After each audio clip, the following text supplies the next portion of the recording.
सर्वांना नमस्कार. मी doctor Satish Nichal, soybean पैदासकार, प्रादेशिक संशोधन केंद्र अमरावती, डॉक्टर पंजाबराव देशमुख कृषी विद्यापीठ अकोला. तर मी इथे आज आपल्यासमोर सोयाबीन लागवड उत्पादन या विषयावर माहिती देणार आहे. तर आपल्या सर्वांनाच माहिती आहे की सोयाबीन हे आपलं सर्वात महत्त्वाचं पीक आहे आणि सोयाबीन आपलंच नाही तर पूर्ण जगाचं महत्त्वाचं पीक आहे. तर हे जवळपास 117 देशात पूर्ण घेतल्या जाते पूर्ण जगावर. तर यामधली जे 117 देश जरी असले तरी 99% जे उत्पादन आहे ते फक्त 5 देशामध्येच मधूनच होते. त्यामध्ये तुमचं ब्राझील आहे, USA आहे, युनायटेड स्टेट्स ऑफ अमेरिका, नंतर अर्जेंटिना, चायना आणि इंडिया असे हे प्रकारचे आहेत. आणि इथं आपण पाहू शकता की ब्राझील 1 नंबरला आहे, युनायटेड स्टेट 2 नंबरला, अर्जेंटिना 3, चायना 4 आणि इंडिया 5 नंबरला आहे. हे आपलं टेब्युलर फॉर्ममध्ये पूर्ण एरिया प्रोडक्शन प्रोडक्टिव्हिटी पूर्ण जगाची आपण ही दिलेली आहे.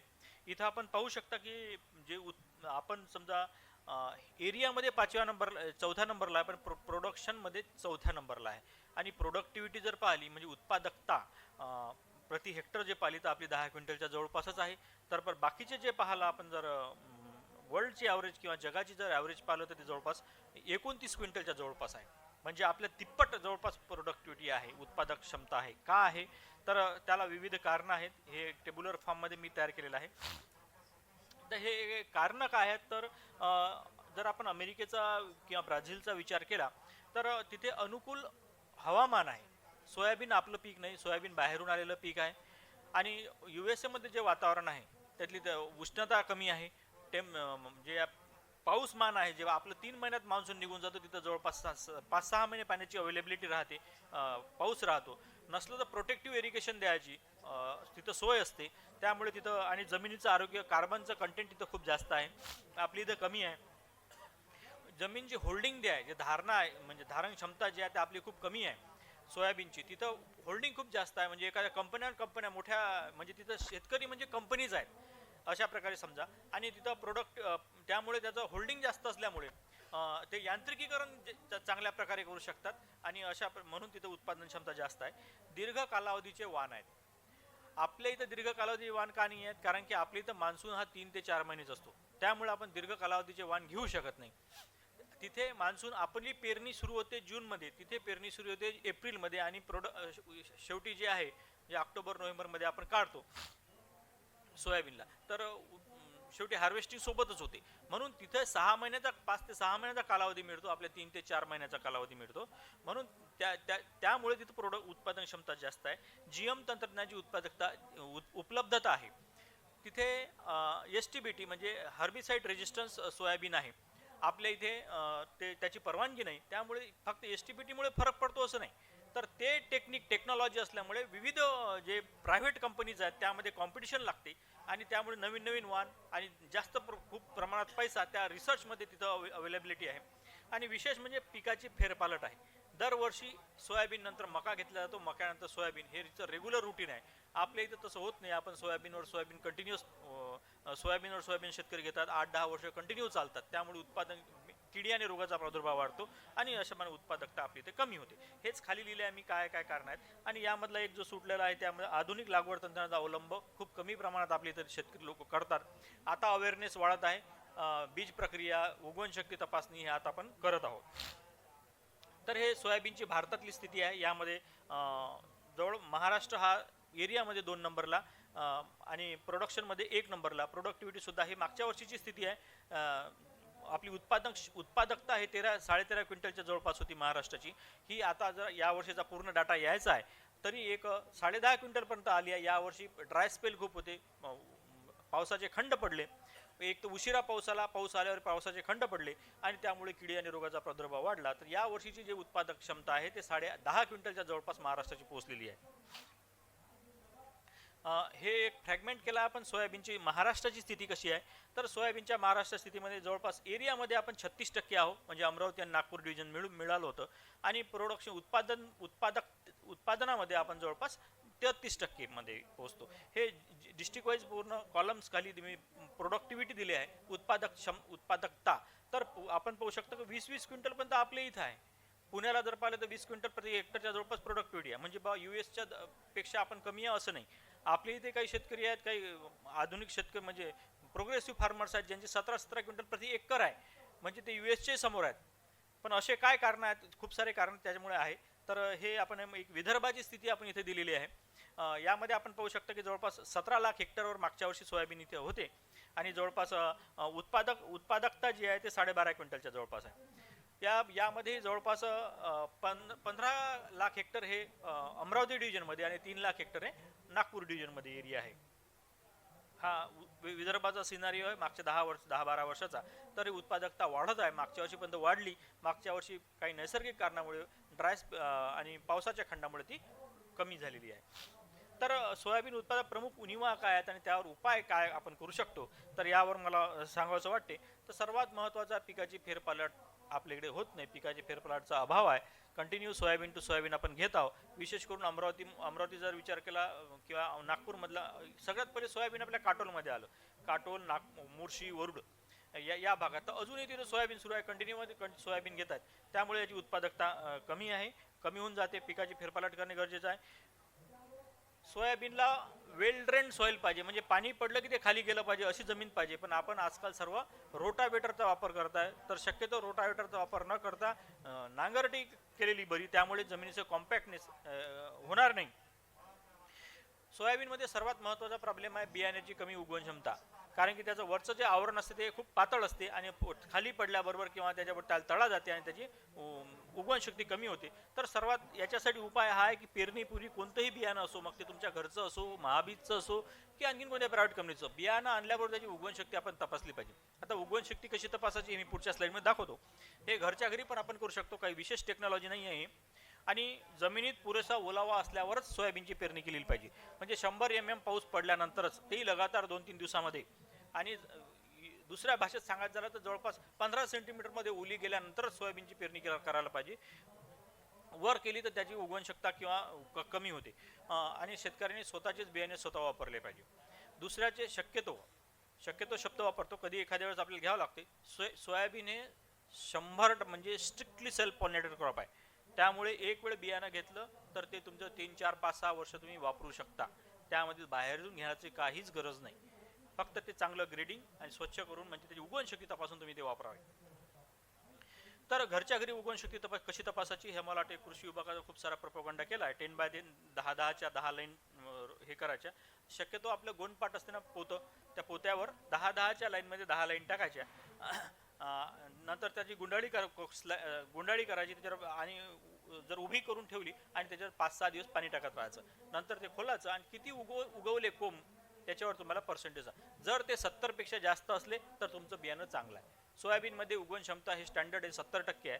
70%पेक्षा काही चांगलं असलं तर चांगलं, त्यापेक्षा थोडंही कमी म्हणजे थोडं 60%पर्यंत आपण जाऊ शकतो. तर बियाणं किती वापरायचं, तर इन स्टँडर्ड आता मागच्या वर्षीपर्यंत आपण 30 किलो म्हणत होतो, आता 26 किलोवर आपण आलो आहे. 26 किलो प्रति एकर बियाणाची गरज सोयाबीनमध्ये आहे.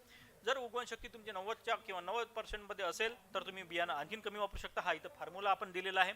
म्हणजे 26 किलो जे आवश्यक बी आणि 26 किलो आणि आवश्यक असलेले उगवण क्षमता जे 70% आहे, भागेला तुमच्या बियाण्याची किती उगवण शक्ती आहे, हे जर फॉर्म्युला काढला तर आपल्याला आपण किती बियाणं वापरलं पाहिजे हे इथं आपण काढू शकतो.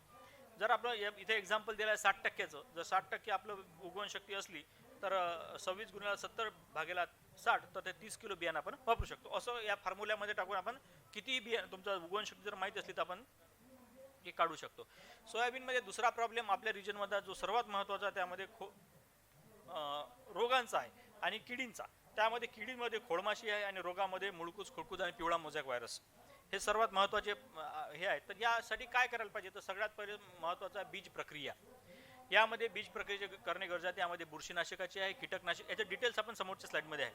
तर बुरशीनाशकाची, कीटकनाशकाची, जीवाणूसंवर्धनाची आपली बीज प्रक्रिया करायला पाहिजे. तर खोडमाशीसाठी आपलं थायमेथॉक्झॉन 30FS हे एक मार्केटमध्ये चांगल्या 4-5 कंपनीचं अवेलेबल आहे. तर त्याचं आपण बीज प्रक्रिया करणं आवश्यक आहे. आणि येलो मोजॅकसाठी पिवळे चिकट सापळे 25 म्हणजे उगवल्यानंतर म्हणजे 15-20 दिवस झाल्यानंतर आपण पिवळे चिकट सापळे लावल्यास त्या आपल्या याचा प्रादुर्भाव होणार नाही. आणि खोडमाशीच्या नियंत्रणासाठी, खोडमाशी हा सर्वात महत्त्वाचा प्रॉब्लेम विशेष करून नागपूर डिव्हिजनमध्ये अमरावतीपासून इकडे सुरू होऊन जाते. खोडमाशीचा खूप जास्त प्रादुर्भाव होतो. तर आपण यासाठी एक शेड्यूल दिलं आहे सरळ सरळ. त्यामध्ये थायमेथॉक्झोन 30 एफएस 10 मिली प्रति किलो बियाण्याची बीज प्रक्रिया आपण सगळ्यात पहिली करायला पाहिजे. नंतर 15 ते 20 दिवसानंतर एक जो स्प्रेइंग आहे त्यामध्ये थायमेथॉक्झोन प्लस लॅम्बडा सॅलोथ्रिन अलिका म्हणून मार्केटला उपलब्ध आहे किंवा बाकीच्या कंपन्यांचे आणखीन उपलब्ध आहेत. तर त्याचं आपलं पहिलीच फवारणी करायला पाहिजे 15 ते 20 दिवसानंतर. आणि लगेच 15 दिवसानंतर दुसरी, म्हणजे एक तुमची सीड ट्रीटमेंट झाली, 15 दिवसानंतर एक फवारणी आणि आणखीन एक 15 दिवसांनी फवारणी. एवढी जर करेक्ट टाईम शेड्यूल तुम्ही हे केला तर तुमचं त्यामध्ये खोडमाशीचा प्रादुर्भाव होणार नाही, खूप कमी प्रमाणात होईल. तर दुसरी फवारणी जी आहे ते एक तर इंडोजा कार्प यामध्ये अवांट मार्केटला अवेलेबल आहे, किंवा मग क्रोनॅन्ट्रिनिप्रोल हे कोरायजन म्हणून मार्केटला अवेलेबल आहे. तर आपण अशा प्रकारे याचा नियंत्रण करू शकता. सर्वात महत्त्वाचं सोयाबीनमध्ये काय असेल तर ती आहे बीज प्रक्रिया. तुम्ही आता मी डिस्ट्रिक्ट वाईज तुम्हाला डाटा दाखवला तर त्यामध्ये तुम्ही पाहिलं असेल वाशिम बुलढाण्याचं 16-17 क्विंटल प्रति हेक्टर ॲव्हरेज आहे. अमरावतीचं पाहिलं तर 10 क्विंटल, अजून नागपूरला पाहिलं तर 10 ते 11 क्विंटल आहे. एवढा फरक काय? आपल्याच आजूबाजूचे जिल्हे आहेत. तर तिथं अवेअरनेस कृषी विभागाद्वारे किंवा तिच्या शेतकऱ्याने खूप चांगल्या प्रकारे अवेअरनेस झालं सीड ट्रीटमेंटचं, बीज प्रक्रियेचं. तर बीज प्रक्रिया ही आपल्या इथं 3 प्रकारचे बीज प्रक्रिया आपल्या सोयाबीनमध्ये आहे. यामध्ये सगळं FIR शब्द लक्षात ठेवायचा. FIR करणे म्हणजे F for fungicide, I for insecticide आणि रायझोबियम PSB, म्हणजे पहिले बुरशीनाशकाची फवारणी बीज प्रक्रिया करावी, नंतर कीटकनाशकाची आणि नंतर मग जीवाणुसंवर्धकाची. तर पहिले सर्वात पहिली आहे ते बुरशीनाशकाची. तर बुरशीनाशकामध्ये पहिले आपल्याला एकच ऑप्शन होता आपल्याकडे विटावॅक्स पॉवरचा, त्यामध्ये म्हणजे थायराम प्लस कार्बोक्सिन. तर आता आपले दुसरी ऑप्शन तयार आपल्याजवळ आहे, त्यामध्ये एव्हरगोल आहे आणि झेलोरा आहे. तर यांची सुद्धा आपण सीड ट्रीटमेंट यापैकी 3 पैकी कोणाही एकाची सीड ट्रीटमेंट आपण करू शकतो. यामध्ये एव्हरगोलचे रिझल्ट सगळ्यात चांगले आहेत. त्यानंतर दुसरी जी बीज प्रक्रिया आहे ते खोडमाशीच्या नियंत्रणासाठी, म्हणजे ते कीटकनाशकाची आहे. तर यामध्ये थायमेथॉक्झोन 30 एफएस 10 मिली प्रति किलो बियाण्यास लावायचं आहे. आता काय असते, सोयाबीनचं जे वरचं पापुद्र आहे किंवा आवरण जे आहे ते पातळ आहे. आता इतक्या साऱ्या सीड ट्रीटमेंट शेतकरी सहसा उगवणशक्ती कमी व्हायची शक्यता असते. तर मार्केटमध्ये खूप चांगले प्रोडक्ट आता आले आहेत, ज्यामध्ये बुरशीनाशकही आहे आणि कीटकनाशकही सोबत आहेत. तर त्यामध्ये इलेक्ट्रॉन आहे, कॅस्केट आहे, वार्डन आहे, हे असे मार्केटमध्ये अवेलेबल आहे, ज्यामध्ये बुरशीनाशकी आहे आणि कीटकनाशकी आहे. तर आपण ते वापरू शकता.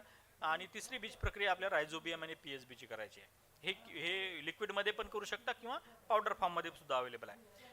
इन शॉर्टमध्ये जर आपल्याला बीज प्रक्रिया चांगल्या प्रकारे करायची असेल तर फक्त हे जे इलेक्ट्रॉन, कॅस्केट किंवा वार्डन, ज्यामध्ये बुरशीनाशकी आहे आणि कीटकनाशके आहे, हे प्लस बायोमिक्स किंवा हे तिन्ही याचं कॉम्बिनेशन पण येते रायझोबियम PSBचं, हे करून आपण करू शकता.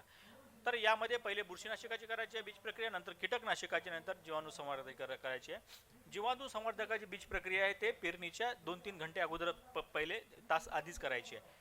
बाकीची जे आहे, जे कीटकनाशकाची आहे किंवा बुरशीनाशकाची, 3-4 दिवस पहिले केली तरी चालेल.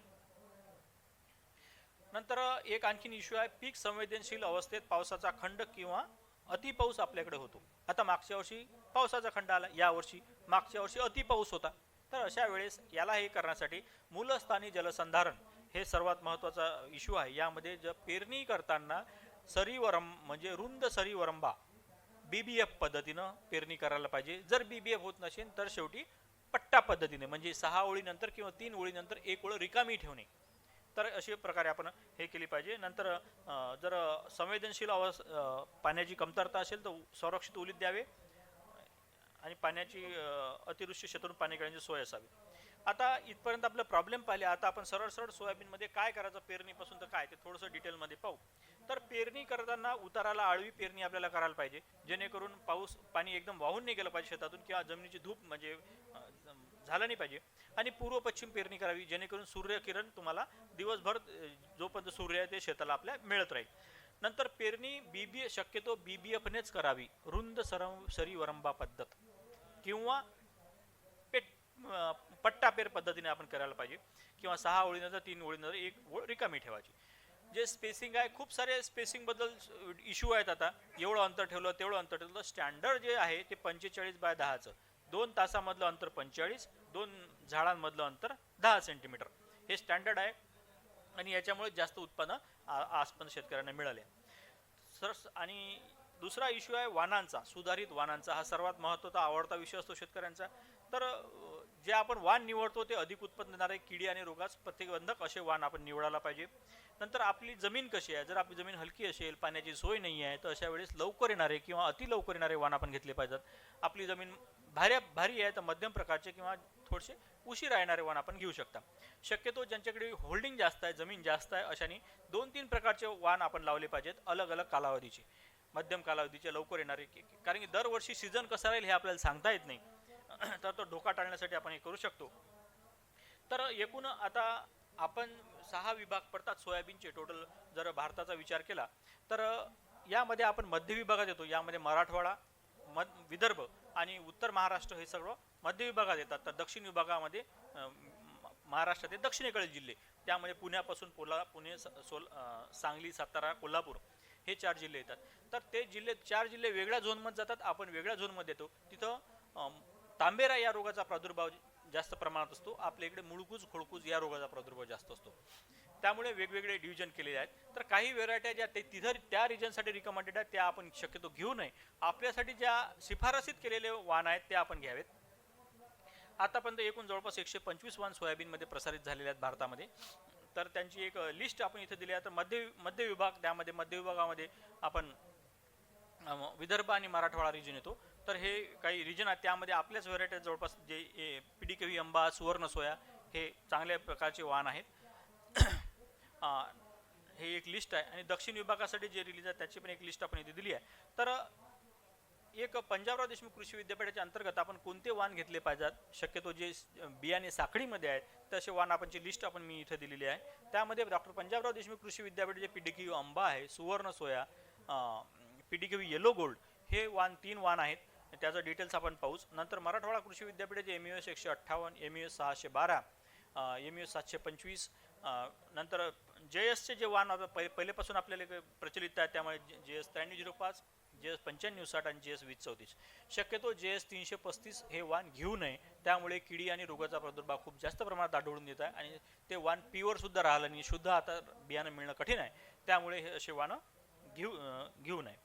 नंतर डॉक्टर पंजाबराव देशमुख कृषी विद्यापीठाने आमच्या अमरावती सेंटरने हे माझेच वाण आहेत, आम्ही प्रसारित केलेले आहेत. तर यामध्ये PDKV येलो गोल्ड, सुवर्ण सोया, PDKV पूर्व आणि PDKV अंबा हे लगातार आपण 2018, 19, 20 आणि 21 या वर्षी प्रसारित केलेले आहेत.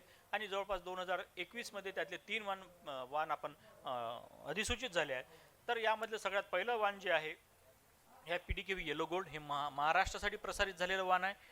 याचा परिपक्वता कालावधी 95 ते 100 दिवस, म्हणजे लवकर येणाऱ्या वाणामध्ये हा आहे. हा मुळकूज, खोळकूज, पिवळा मोझॅक व्हायरस जे आपल्याकडे महत्त्वाचे रोग आहेत त्यासाठी प्रतिकारक आहे. आणि चक्रभुंगा, खोळमाशी यासाठी सुद्धा मध्यम प्रतिकारक आहे. आणि विशेष करून याच्या शेंगा ज्या आहेत त्या परिपक्वतेनंतर 10 दिवसही फुटत नाहीत. पण या वाणात एक इश्यू हा मुळकूज खोळकूजचा आहे, जो की अमरावती आणि लगतचा नागपूर जिल्ह्यामध्ये प्रॉब्लेम आहे. म्हणून या जिल्ह्यांसाठी आपण हे सांगत नाही. तर हे वाण बाकीच्या वाणापेक्षा जास्त प्रमाणात उत्पन्न देतात कुठे, वाशिम, बुलढाणा, जिथं वेल ड्रेन सॉइल आहेत, म्हणजे पाणी डायरेक्ट जमीन आतमध्ये घेते. तर दुसरं वाण आपलं सुवर्ण सोया. हे महाराष्ट्र म्हणजे राष्ट्रीय स्तरावर मध्य भारतासाठी प्रसारित झालेलं आहे. मध्य भारत म्हणजे यामध्ये तुमचं महाराष्ट्र, मध्य प्रदेश, गुजरात, राजस्थान आणि उत्तर प्रदेशचा बुंदेलखंड रिजन येतो. हा 2021 मध्ये प्रसारित झालेलं, 19 मध्ये प्रसारित झाला आहे, 2021 मध्ये अधिसूचित झाला आहे. या वनाची विशेषता आहे की याचा फुलाचा रंग जो पांढरा आहे आणि याच्यावर लव आहे, तपकिरी रंगाची. त्यामुळे हे बीज उत्पादनासाठी एकदम चांगलं वाण आहे, एकदम ओळखू येणार असं वाण आहे. याचा परिपक्वता कालावधी हा 98 ते 102 दिवस, म्हणजे 335ला रिप्लेस करण्याचं या वाणात कॅपॅसिटी आहे. नंतर परिपक्वता कालावधी झाला आपल्यानंतर हे जास्त उत्पादन क्षमता आहे, जवळपास 24 ते 28 क्विंटल प्रति हेक्टर याचं उत्पादन क्षमता आहे. आणि आपल्याकडे येणारा मुळकूज खोळकूज हा रोग आहे, याला हे प्रतिकारक असं वाण आहे. आणि याच्या शेंगा 10 ते 15 दिवस, इथं 12 जरी लिहिले असल्या 10 ते 15 दिवसपर्यंत याच्या शेंगा फुटत नाहीत परिपक्व झाल्यावर. कारण काय होते, एकाच वेळी सर्व सोयाबीन काढणीला येते आणि शेतकऱ्याचं जवळपास 10 ते 15% नुकसान या शेंगा फुटल्यामुळे होते. PDKV पूर्व हे वाण आहे, आपण पूर्व भारतासाठी प्रसारित केलं आहे. नंतर सर्वात सुंदर वाण, सगळ्यात जास्त उत्पन्न पॉप्युलर असलेलं सध्या वाण जे आहे, ज्याच्या बियाण्यासाठी आता खूप मोठी डिमांड आहे, तर असं आहे PDKV अंबा. तर हे वाण सुद्धा मध्य भारतासाठी म्हणजेच मध्य प्रदेश, गुजरात, राजस्थान, उत्तर प्रदेश यासाठी प्रसारित झालेला आहे. जास्त या वाणाची खासियत काय आहे, लवकर येऊन जास्त उत्पादन देते. याची शक्यतो ब्रीडिंगमध्ये किंवा आपण पाहतो अर्ली वाण लवकर जास्त उत्पादन देत नाहीत, पण यामध्ये हे लवकरही येते आणि उत्पादन शब्द सुद्धा जास्त आहे. 97 दिवसांमध्ये 96 दिवसात त्याचा परिपक्वता कालावधी आहे आणि उत्पादन शब्द जवळपास 28 ते 30 क्विंटल प्रति हेक्टरी आहे. असं हे सुंदर वाण आहे आणि यामध्ये बाकीचे सुद्धा चांगले गुण आहेत. नंतर मराठवाडा कृषी विद्यापीठाचे 3 वाण आहेत. त्यामध्ये MUS 158 आहे, 162 आहे, 612 आहे, आता त्यांचा 725 पण आला आहे MUS. तर हे सर्व वाण शेंगा फुटण्यास प्रतिकारक आहेत आणि यांची परिपक्वता कालावधी जवळपास हे मध्यम कालावधीचे असे वाण आहेत. तर यामधलेही 612 हे जरा नवीनमध्ये आहे आणि चांगलं वाण आहे, ते आपण घेऊ शकता. राहुरी कृषी विद्यापीठाचं कसबे दिग्रज येथे सेंटर आहे सोयाबीनचं. तिथं KDSचे वाण आपण येतं. त्यामध्ये फुले संगम आहे, फुले किमय आहे, फुले दुर्वा आहे. हे सुद्धा चांगले वाण आहेत, पण हे वाण दक्षिण भारतासाठी प्रसारित झाले आहेत. शक्यतो हे वाण आणि हे लॉंग ड्युरेशन आहेत. विदर्भ मराठवाड्यामध्ये लवकर किंवा मध्यम कालावधीचे वाण आपण घेतले पाहिजेत. हे वाण जर चांगला पाऊस असला, सगळं पीक परिस्थिती चांगली असते तर चांगलं उत्पन्न देऊन जातात. पण आपत्कालीन म्हणजे एखाद्या वेळेस जर पाऊस कमी झाला, टेम्परेचर खूप जास्त वाढलं, तर अशा वेळेस हे वाण उत्पन्न देत नाहीत. सध्या आपल्याकडे जे पॉप्युलर आहेत नागपूरमध्ये, त्यामध्ये 9305 सगळ्यात जास्त एरियावर घेतला जातो. 9305 जवळपास 95 दिवसात परिपक्व होते. त्यानंतर 9560 आहे, 90 दिवसात परिपक्व होते. 2034 आहे, या दोघांना रिप्लेस म्हणून आता 2034 हे वाण आला. GS 2034 हे जवळपास 85 ते 90 दिवसात परिपक्व होते. हे आपले जे वाण आहेत आंबा आणि सुवर्ण सोया, याच्या काही फोटोग्राफ्स आहेत, सक्सेस स्टोरीज आपण इथे दिलेल्या आहेत, हे तुम्ही पाहू शकता. जवळपास शेतकऱ्यांना 17 क्विंटल प्रति एकर पर्याप्त उत्पादन आलेलं आहे. त्यांनी स्वतःच्या हाताने आपण त्याला लिहून सुद्धा पाठवलं आहे. हे अंभोरे हे आहेत, दिलीप फुकी साहेब आहेत वाशिमचे, यांना 14 क्विंटलच्या वर उत्पादन आलेलं आहे. नंतर अंजनगावचे शेतकरी आहेत, या 10.5 क्विंटलच्या वर आहे. हे शिंदे आहेत लातूरचे, यांना 12 क्विंटल प्रति एकर इतकं आलेलं आहे. नंतर अमरावतीच्या आजूबाजूला वलगाव सेंटर आहे, तिथं 9-10 क्विंटलचं आहे. 12.5 क्विंटल तुमचं हिंगणघाटला हे आहेत, पोहाणे म्हणून आहेत दारोड्याचे, तर त्यांना सुद्धा 12.5 क्विंटलच्या जवळपास आहे. हे विविध सक्सेस स्टोरीचा यांना 14 क्विंटल आहे. तर म्हणजे बा आपण मागं आहे नवीन व्हरायट्या, आणि चांगलं जर आपण मॅनेजमेंट केलं तर आपण US किंवा अमेरिकेत जेवढं उत्पादक क्षमता आहे तेवढे आपल्याला मिळत आहे. हे उदाहरणं आपल्याजवळ आहेत, हे विशेष हे टाकले इथं. हे वाणाबद्दल झालं. आता खत व्यवस्थापन, खताचा एक इश्यू आहे की जास्त खत लागते सोयाबीनला. तर सोयाबीनला सर्वात महत्त्वाचं कोणतंही पीक असो, तुम्हाला सेंद्रिय खत हे टाकणं गरजेचं आहे. ते मग तुमचं कंपोस्ट खत असो किंवा मग कुजलेलं शेणखत असो किंवा मग गांडूळ खत असलं तरी चालेल. 5 टन हे खूप मोठी कमी एवढं आहे, पण याचे कमी पण टाकलं तर आता इतकं अवेलेबल नसलं तर कमी टाकू शकता, पण टाका. जेणेकरून आता आम्ही सर्वे केला, काही एवढे शेतकऱ्यांना हे भेटलं आहे उत्पादन. काही शेतकऱ्यांना 335 हे जे आउटडेटेड झालेलं वाण आहे त्याची सुद्धा 10 ते 12-13 क्विंटल प्रति एकरपर्यंत आहे. काय रिझन काय हे शोधायचा प्रयत्न केला, तर पीक स्पर्धेमध्ये आम्ही पाहिलं असे शेतकरी ज्यांचं होल्डिंग जे आहे, जमीन 4-5 एकर असते, त्यांच्या घरी जनावर असतात, ते शेणखत टाकतात दरवर्षी किंवा 2-3 वर्षांच्या गॅपमध्ये, तर अशाच शेतकऱ्यांना उत्पादन क्षमता एवढी भेटलेली आहे. तर हा एक खूप मोठा इश्यू आहे. तर सेंद्रिय खत टाकणे गरजेचं आहे. नंतर जो रिकमेंडेड डोज आहे रासायनिक खताचा तो 30-60-30चा आहे. 30 किलो नत्र, 60 किलो स्फुरद आणि 30 किलो पालाश असा हा आहे. तर हे आपण सरळ खताद्वारा सुद्धा देऊ शकतो किंवा मिश्र खतात देऊ शकतो. शक्यतो सरळ खतं द्या, त्यामध्ये युरिया आहे, सिंगल सुपर फॉस्फेट आहे, म्युरेट आहे, पोटॅश आहे. जर हे दिलेच तर सरळ खतं दिले तर तुम्हाला गंधक टाकायची गरज नाही. तर इन जनरल जर झालं तर सोयाबीनमध्ये तुम्हाला अर्धपोतं एकरी जर टाकलं तर एक अर्धपोतं काय म्हणते urea, 3 bag single super phosphate आणि 20 किलो म्युरेट पोटॅश एवढं टाकलं तरी चालते. इन जनरल त्याचे आता हे 4 बॅग होतात एकरी. हे जर बल्की वाढत असेल तर तुम्ही DAPच्या थ्रू देऊ शकता. 1 बॅग DAP देऊ शकता, 20 किलो म्युरेट पोटॅश आणि 8 किलो सल्फर. जर तुम्ही DAPच्या थ्रू देत असाल तर सल्फर टाकणे गरजेचं आहे. त्यामध्ये DAP सिंगल सुपर फॉस्फेट सारखं गंधक नसतं. तर हे अशा प्रकारे विविध इथं दिले आहे आपण. तण व्यवस्थापनमध्ये 3 प्रकारचे तणनाशक अवेलेबल आहेत. त्यामध्ये पेरणीपूर्व आहे, उगवणपूर्व आहे, उगवण पश्चात आहे. शक्यतो आपण उगवण पश्चातच वापरतो. सगळ्यांना रिकमेंड राहील की उगवणपूर्वला मध्ये कडे जा. त्यामध्ये डायक्लोसुलोमचे रिझल्ट 1 नंबर आहेत. ते मार्केटमध्ये स्ट्रॉंग आर्म या नावानं उपलब्ध आहे.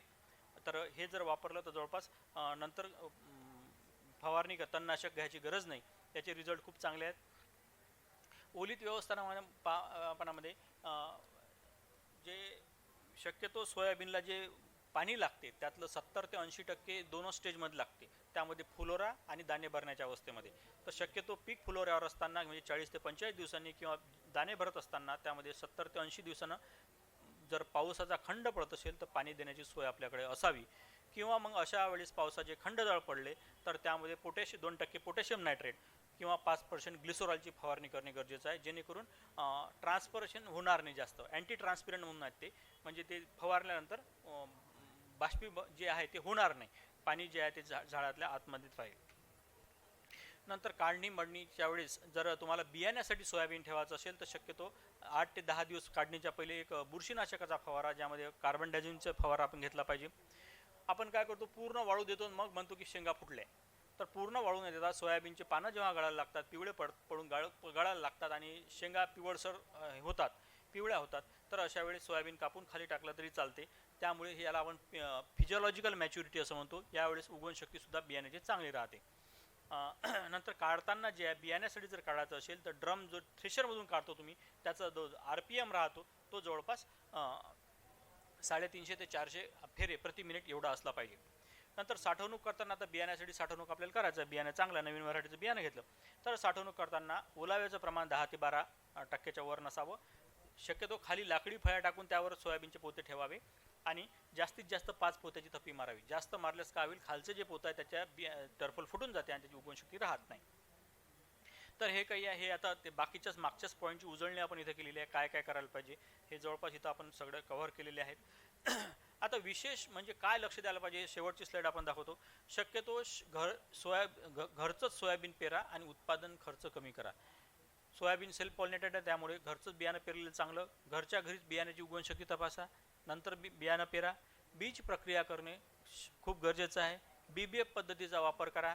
जमिनीत पुरेसा ओलावा असतानाच पेरणी करा. आंतरपीक पद्धतीचा समावेश करा. एखाद्या सोयाबीन शॉर्ट ड्युरेशन आहे, एखादा ड्राय स्पेल आला, खूप पाऊस आला, तर दुसरं पीक तुम्हाला सहारा देईल. जे अधिसूचित वाहनात आपल्या रिजनसाठी तेच वापरा.